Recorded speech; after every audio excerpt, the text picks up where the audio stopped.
Show the picture. Kasi may nag-drawing yan eh, Dobby. Okay, sige. Ang pinapahirap diba? Ang ating ginuhit ay pagkakaisa kahit anumang reliyon.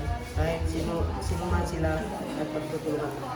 Picture ay the drawing yours daw. Ah, okay. Wala magmulto. Sige. Ang pinapirwati sa larawang ito ay nagpapakita ng pagdanang na patay kung tulungan niya matanda na tumawid sa usada para hindi siya sagasaan at para makatawid ng ligtas at kailangan natin maalipan na matanda at sitoy na. Hindi mahusga sa tao. Hindi mahusga ang huli sa tao. Dahil hindi natin alam ang kanilang nararamdaman. Wait sa, sana siya? Kamot lang? May I see daw again? Walang tao na kubalik. Wow. Sprag na bali ah. Or respect. Don't be a bully and not fight in your classmates. And you must respect your classmate, teacher, or other people. Hindi daw, pa-show sa picture. Okay. It's important to respect one another because it is one of the most nicest and the best way to show how much you show your kindness to one another. Daw, walang tao na kubalik sa picture. Ano siya na? Kamot? Sa kamot sa? Iray? This drawing represents human dignity because it shows that all people are equal and deserve respect regardless of their race or skin color. The joint hands symbolize unity, equality, and respect for every person's dignity. Oh, sige. Wala ko may naniwit. Ikaw yung special. Pakita pa lang kung drawing ako, ma'am. Hindi, pakita ang drawing. Tanaw. Ang drawing. Wala ko kay ma'am. Sige. In my drawing, it shows that every person deserves to be loved and treated right in every way. Even if the world is cruel, they deserve to be respected and will be equally be loved and make sure that everyone will feel special in this world. Sabi mo, the meaning ano mo? Ay, ikaw may nag-search, Ana. Nanarap sa nang. What is the meaning of the pictures that... Ang pinapayawati ng Okay, start. pinapayawati ng litrato ay patas na batas at pagrespeto sa isa't isa at pagtulungan para sa makabagong pag-unlad. Para dito sa ating lahat at sa mga hindi sumusunod sa mga batas at dapat lang natin panindigan dahil nakakabuti ang pagsunod sa ating batas. Ang ating patas na batas ay nakakabuti ito para sa mga nahihirapan dahil kung walang patas na batas, ang mga mayaman ay naapi ang mga pulugis, lalo na yung mga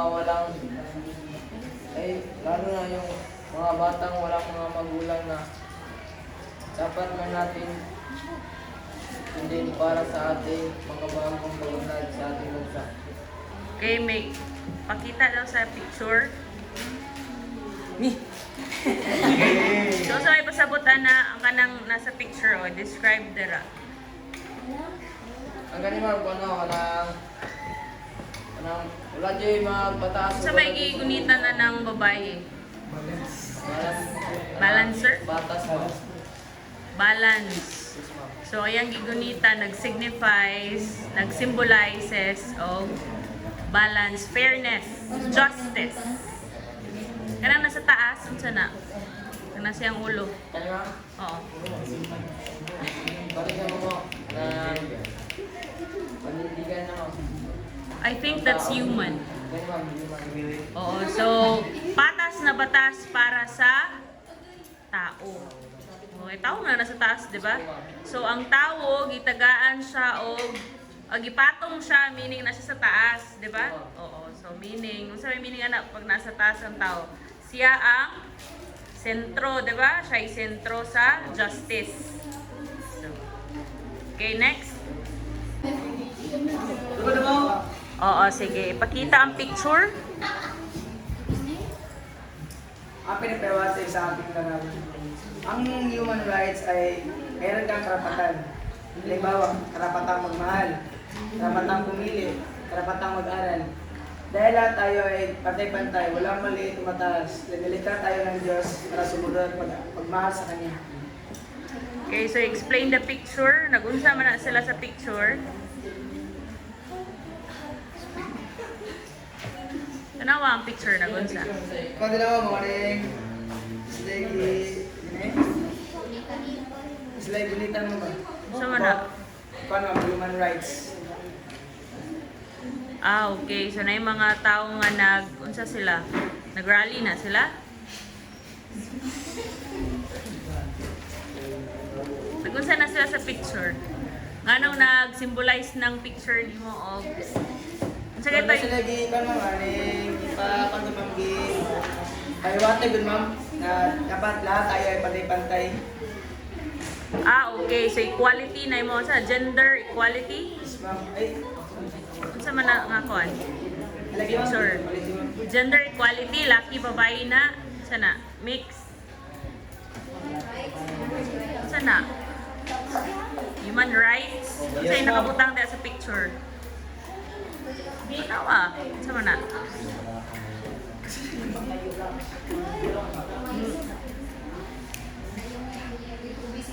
Ibang human rights. Unsa may gisulat nila day dira kanay lang gigunitan? Unsa day na? International human rights ma'am. Okay, so they are fighting about human rights, no? O sa emphasizing human rights sa ilahang murag ilahang giung sa managi ipaglaban, no? So fight for human rights. Lahat tayo pantay-pantay. Okay, next. Ang action pala is dapat tayo magtulong-tulong sa isa't isa. Kung meron tayong makikita na matanda sa kalsada na hindi siya makakatawid, dapat nating tulungan. Okay, so your unsa na drawing? Unsa na?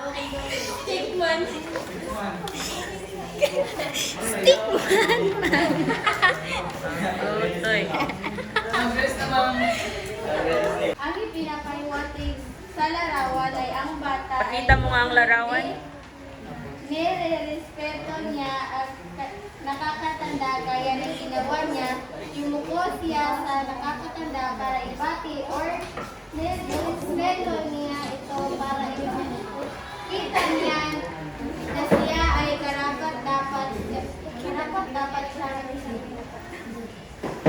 Next. Ang larawan ay nagpapakita sa paggalang sa karapatan ng tao, karunungan at pagkakaisa. Ang tao na sa gitna ay sila nangangailangan ng proteksyon at suportahan. Pakita mo nga ang larawan. Sa na rally? Kasi nasa picture. Ha? Ano unsay nasa picture? Unsa may description nimo? Nag-rally man lagi na. Nag-rally sila about nagkakaisa. So ano ba ang pinaglalaban ng mga taong nandiyan?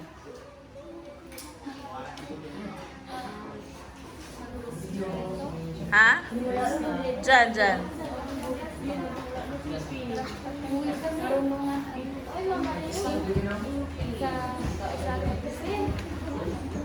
Okay, sige. Sige, begin. Ang pinapahiwatig sa larawan ay apat na kamay, magkakaiba ang kulay, pero magkahawak kamay silang lahat. Nagtutulungan. This shows that we are all equal. Naghahawakan sila at parang bumubuo ng isang bilog. It means togetherness and support. No one is left behind. Bawat tao ay may halaga hindi dahil sa pera, ganda, talino, trabaho o ano man ang kulay ng kanilang balat. Tao ka, kaya nire-respeto ka. In short, treat people the way you want to be treated.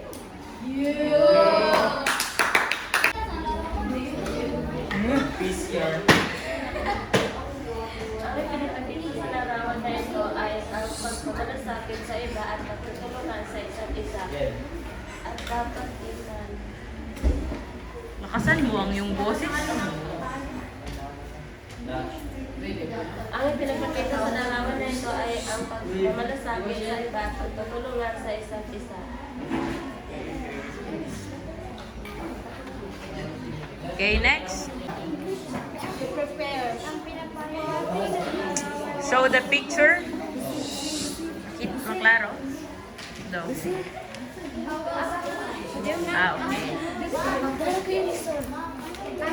ang pinapahiwatig ng larawan ay nagkakaisa sila at at nagpapakita ng katarungan at paggalang.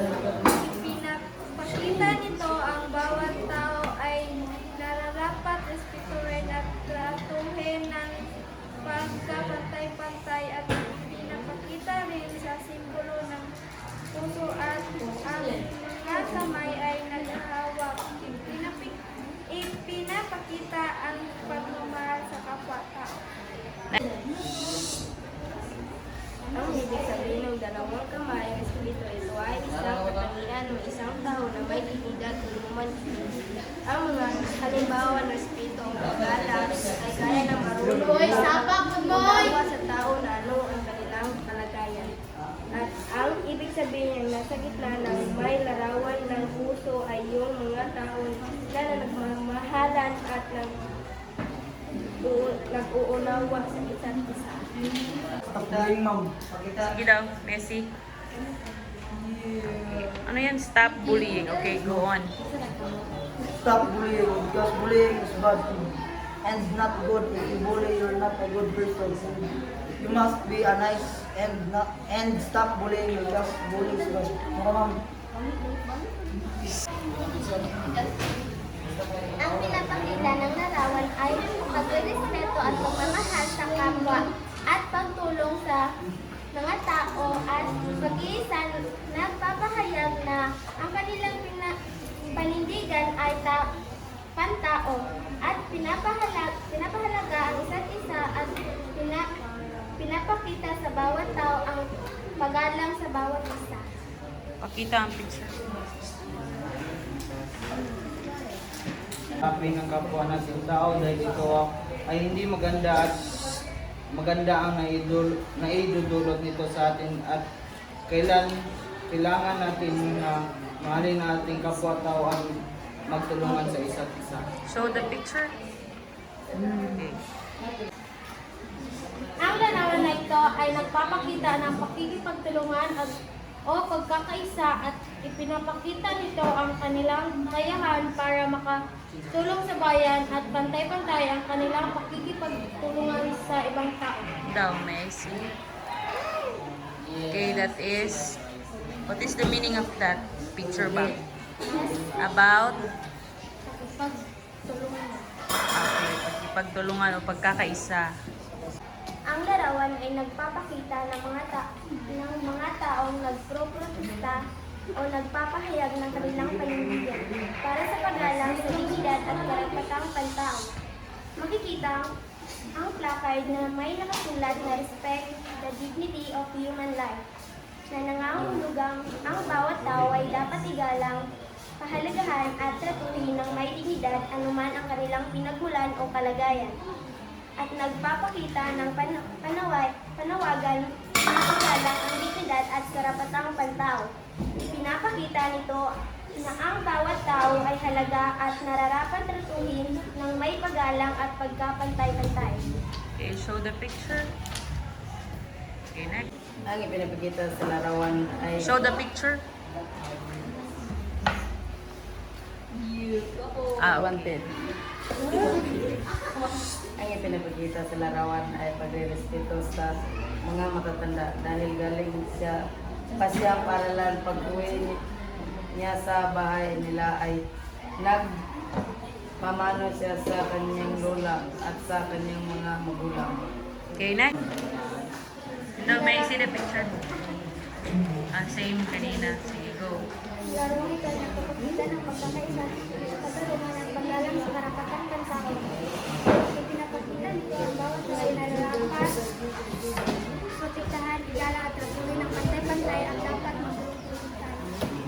Picture. Okay. Kita na larawan ito ay nagpakikita ng pagkaisa, karungan at paggalang sa karapatan. Okay. No, may I see the picture? Okay.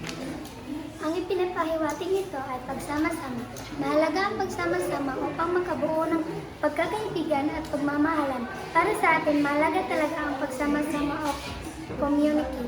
Tayong lahat sama-sama tayong haharap sa mga hamon.